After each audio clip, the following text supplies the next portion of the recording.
آداب ناظرین، میں آپ کا میزبان سجاد۔ سب سے پہلے تو میں ماہ رمضان کی مبارکباد پیش کرتا ہوں، جس کا آج ماہ رمضان شروع ہوا ہے، لیکن کہیں نہ کہیں دیکھا جائے یوتھ کی بات کریں، کافی لوگ جو نشے کے پیچھے بھاگتے ہیں، خاص کر یوتھ کی بات کریں، لیکن آج ہمارے ساتھ مولانا راشد جی موجود ہیں، ان سے بات چیت کریں گے جس کا ماہ رمضان روزہ رکھنے کا طریقہ کیا ہے اور کس طرح سے روزہ رکھا جاتا ہے۔ مولانا صاحب، سواگت ہے آپ کا پلاننگ نیوز میں، جس کا ہم نے پچھلے سال بھی آپ سے بات کی تھی، اس بار پھر سے ہم آپ کے پاس ہیں۔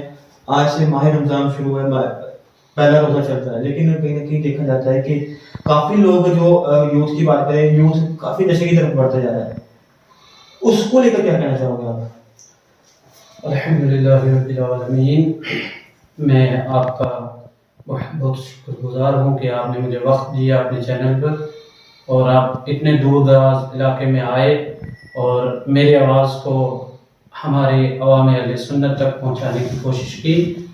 سب سے پہلے تو میں تمام حضرات کو اپنی طرف سے اور اپنے تمام لوگوں کی طرف سے ماہ سیام کی مبارکباد پیش کرتا ہوں۔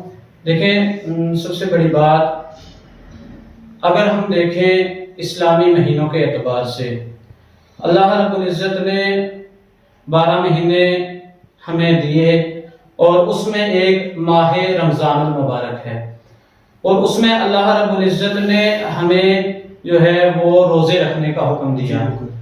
روزے رکھنے کا حکم دیا، کہا کہ آپ اس ماہ سیام میں روزے رکھیں۔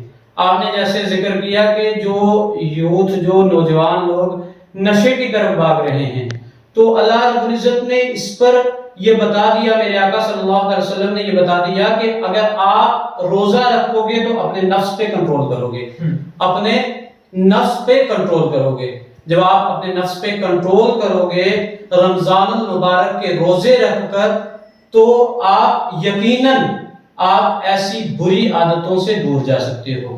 لیکن اگر ماہ سیام میں، جس طرح حدیث پاک میں آتا ہے کہ رمضان المبارک میں شیاطین کو زنجیروں میں جکڑ دیا جاتا ہے۔ جو ہمارا دشمن ہے، ہمارا دشمن دو ہیں، ایک ہمارا دشمن شیطان ہے اور ایک ہمارا دشمن نفس ہے۔ ایک دشمن ہمارے ساتھ ہے اور ایک کو جو ہے وہ زنجیروں میں جکڑ دیا ہے۔ جب اس کو زنجیروں میں جکڑ دیا ہے، پھر بھی اگر ہم نیک کام نہ کریں تو پھر ہم جو ہے وہ دنیا میں کس لیے آئے تھے؟ ہمیں سب سے بڑی چیز جو ہے انسانیت ہے۔ اگر ہم انسانیت کے تحت دنیا میں زندگی بسر کریں تو آپ کہیں بھی ناکام نہیں ہو سکتے۔ آپ کہیں بھی چلے جائیں، اگر آپ کے اندر انسانیت ہے، آپ کے اندر دنیا میں جینے کا جذبہ ہے، دنیا میں رہنے کا جذبہ ہے، اپنے بدن پہ مر مٹنے کا جذبہ ہے، تو آپ دنیا میں کہیں بھی ناکام نہیں ہو سکتے۔ اور ماہ سیام کی برکتیں بے شمار ہیں، بڑی بابرکتیں ہیں۔ آج سے چونکہ ماہ سیام شروع ہے، آج ہمارے اسلامی بھائیوں نے ماہ سیام کا پہلا روزہ رکھا ہوا ہے۔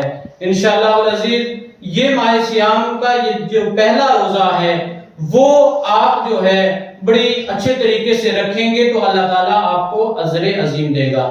مولانا صاحب، کچھ لوگ ایسے بھی ہوتے ہیں جنہوں نے روزہ رکھا تھا، روزہ رکھنے کے بعد توڑ دیتے ہیں، یا تو کچھ ایسے لوگ ہیں جو روزہ رکھنے کے بعد پردہ نہیں کرتے، نشے کی طرف جاتے ہیں، اور خاص کر دیکھا جائے کافی لوگ یہ چیزیں دیکھنے میں نظر آتی ہیں، ان کو لے کر کیا؟ دیکھیں، حضور صلی اللہ علیہ وسلم نے ارشاد فرمایا کہ جو روزہ رکھ کر توڑ دیتا ہے، اگر روزہ نہ رکھنا بھی گناہ ہے، لیکن جو روزہ رکھ کر توڑ دیتا ہے وہ سب سے بڑا گناہ ہے، وہ سب سے بڑا گناہ ہے۔ اور ایک بار ایک علاقے میں ایک مجوسی جا رہا تھا، تو وہاں پر روزے داروں کا وہ علاقہ تھا۔ اس مجوسی نے اپنے بچے کو، اپنے چھوٹے بچے کو کچھ کھانے کے لیے لے کر دیا۔ جب وہ کھانے لگا، کھانے کے بعد جب اس نے بچے نے کھانا شروع کیا تو اس کے والد نے، اس کے پاپا نے اسے زوردار تھپڑ مار دیا۔ تو اس نے پوچھا کہ ابا جان، آپ نے مجھے مارا کیوں ہے؟ کہا تمہیں پتہ نہیں مسلمانوں کا روزہ ہے؟ یعنی ایک مجوسی کہہ رہا ہے، کیا تمہیں پتہ نہیں مسلمانوں کا روزہ ہے اور تم اس روزے کی بے حرمتی کر رہے ہو؟ یہاں پہ لوگ مسلمانوں کے سامنے، روزے داروں کے سامنے کھانا کھا رہے ہو۔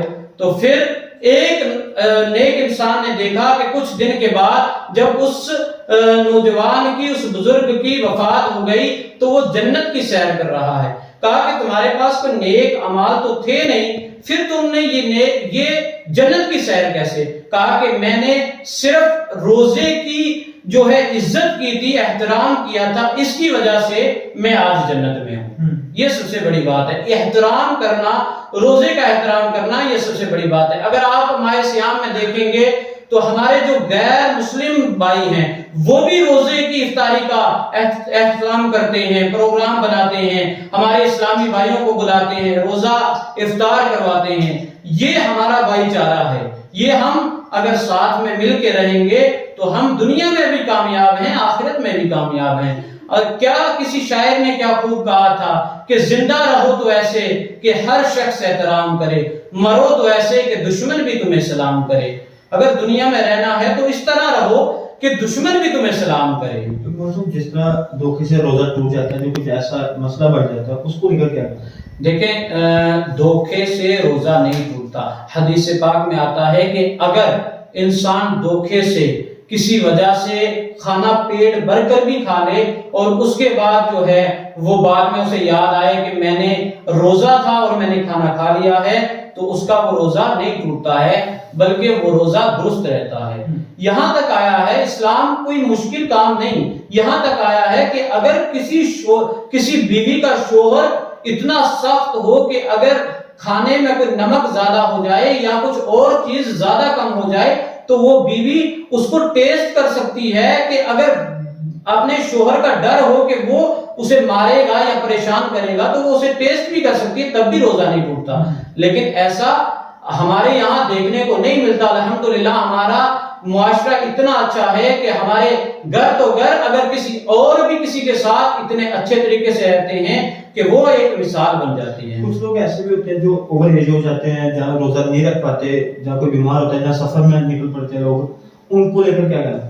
देखिए, सफर में रोजा नहीं है, उसकी जो है वो उसके बदले में अदा किया जाता है, उसके बदले में पैसे दिए जाते हैं, उसके बदले में और दीगर चीजें दी जाती हैं। और रही बात जो बीमार है, अगर आप औरत को देखें तो औरत भी अगर वो बीमार है तो वो रोजा उस दिनों में रोजा नहीं रखे, बाद के दिनों में रोजा रख सकती है। लेकिन अगर कोई बुजुर्ग है, कोई बीमार है, कोई परेशानी में है, कोई ऐसी परेशानी में है कि वो रोजा नहीं रख सकता, तो वो उसके बदले में कुछ दे सकता है, जब वो ठीक हो जाए तो फिर रोजा रख ले। लेकिन अगर कोई जानबूझकर रोजा छोड़ दे, जानबूझकर रोजा तोड़ दे, तो उसका बदला, अगर पूरी उम्र भी वो रोजा रखते रहेगा तो उसका बदला वो अदा नहीं कर सकेगा। देखा जाता है कि लोग, काफी ज्यादा लोग ऐसे हैं जो सदका नहीं देते हैं, उसको लेकर क्या करना चाहिए? देखा जाता है काफी, सिर्फ हम जम्मू की बात नहीं करेंगे, पूरे जम्मू कश्मीर की बात करेंगे, जो सदका है, सदका नहीं पेश करते हैं। देखिए, सबसे पहले मैं एक मिसाल दूंगा कि जिस तरह अगर हमारे घर में कहीं अंगूर का पेड़ ही है, तो अंगूर का पेड़ अगर हम ऊपर से उसकी शाखें नहीं काटेंगे तो वो जो है बढ़ता जाएगा लेकिन फल नहीं देगा। बहुत सारे ऐसे जो हैं पेड़ हैं, बहुत सारे ऐसे दरख्त हैं जो बढ़ते जाते हैं, फल नहीं देते। तो फिर हमारे बुजुर्ग कहते हैं कि उसे एक बार ऊपर से काटो, फिर वो फल देना शुरू करेगा। इसी तरह सदके का भी यही है कि पहले एक कुछ जो है वो उसमें से निकालो, जो गंदी चीज है उसे निकालो, जिसका हक है उसे दो। जब आप उसे वो पहुंचा दोगे तो अल्लाह रब्बुल इज्जत उसे आपके लिए बढ़ेगा, अल्लाह तबारक व तआला उसे आपके लिए बढ़ा देगा, बल्कि कम नहीं करेगा।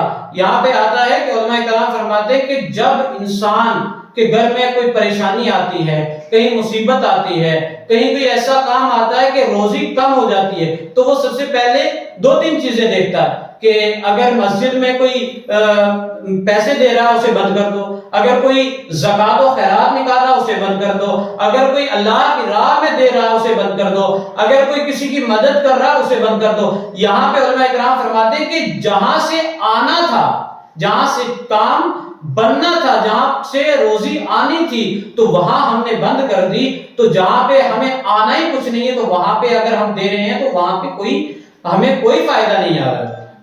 क्या मैसेज देना चाहोगे खासकर पूरे जम्मू कश्मीर के इमाम को? देखें, मैं जामा मस्जिद हंडवाल में इमाम हूँ।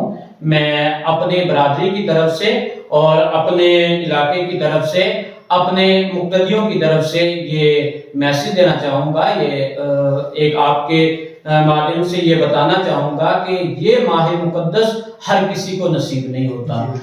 जैसे कि पिछले साल कुछ लोग हमारे साथ थे, आज वो हमारे साथ नहीं हैं। आप एक अच्छे तरीके से इस माह सियाम को गुजारें। जो रोजे नहीं रखते हैं वो भी आए, मस्जिदों में आए, तराबियां पढ़ें, नमाज पढ़ें, अल्लाह रब्बुल इज्जत की बारगाह में गिड़गिड़ाएं, रोएं और कहें या अल्लाह हमसे गलती हो गई, जो हम आज तक भूले हुए थे, आज तक तुमसे दूर थे, तो आज हमें अपनी बारगाह में कबूल कर ले। जिस तरह आपने नमाज की बात की, देखा जाता है कुछ लोग ऐसे भी हैं कि रमजान के महीने में नमाज पढ़ते हैं लेकिन उसके बाद नमाज छोड़ दी जाती है। ये चीज काफी ज्यादा देखने में नजर आती है। जुमे की बात करें या नमाजों की बात करें, 5 टाइम की नमाज होती है लेकिन लोग उसके लिए नमाज के लिए टाइम नहीं निकाल पाते हैं। बिजनेस की बात करें, पैसों की बात करें, उसके पीछे काफी ज्यादा लोग भागते हैं, लेकिन नमाज के पीछे ज्यादा अक्सरियत इसी में है कि लोग नमाज नहीं पढ़ते हैं। हमारी मस्जिदें खाली हैं, हमारी मस्जिदें वीरान हैं, और जब रमजान का चांद नजर आ जाता है तो लोग मस्जिदों की तरफ दौड़ जाते हैं, लोग मस्जिदों की तरफ आ जाते हैं।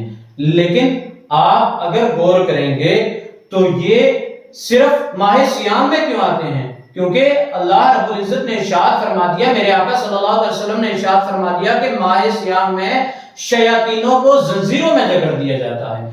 जो बुलाने वाली, जो गलत रास्ते में चलाने वाली चीजें हैं, उन्हें जंजीरों में जकड़ दिया है और जन्नत के दरवाजे खोल दिए हैं, आसमान के दरवाजे खोल दिए हैं और दोज़ख के दरवाजे बंद कर दिए हैं। लेकिन वो इंसान आते हैं जब रमजान खत्म होने वाला होता है, तो उसके अंदर की मैल अभी खत्म हो ही रही होती है, तो रमजान खत्म हो जाता है। उसके बाद फिर वही हाल, क्योंकि अल्लाह रब्बुल इज्जत 70 माओं से ज्यादा अपने लोगों से प्यार करता है, अपने मोहम्मद अरबी सल्लल्लाहु अलैहि वसल्लम की उम्मत से प्यार करता है। लेकिन अगर आप देखें तो ये मुश्किलातें क्यों हमें डाली हैं। आप एक दुनिया की मिसाल ले लें कि दुनिया में अगर कोई माँ अपने बेटे से बड़ा प्यार करती है, बड़ी मोहब्बत करती है, लेकिन अगर उसे खांसी हो जाए तो अगर उसे कड़वी से कड़वी दवाई भी देनी पड़े, कोई पीने वाली दवाई ही देनी पड़े, तो वो देगी। तो कोई पूछे कि ये तो कड़वी दवाई है, ये तो अपनी माँ अपने बेटे को क्यों दे रही है? तो माँ कहती है मुझे पता है ये दवाई कड़वी है, लेकिन इसके बाद मेरा बेटा ठीक हो जाएगा। इसी तरीके से अल्लाह रब्बुल इज्जत इरशाद फरमाता है कि मुझे पता है कि ये बर्दाश्त करने में थोड़ा मुश्किल है, लेकिन इसके बाद ये लोग सुधर जाएंगे, सीधे रास्ते पे आ जाएंगे। जी शुक्रिया मौलाना साहब, हमारे साथ जुड़े। ये थे हमारे साथ मौलाना राशिद अली जी, जिनसे हमने माह रमजान के बारे में जानने की कोशिश की, काफी चीजें जानी। इस तरह देखते हुए मुझे दीजिए इजाजत, आदाब।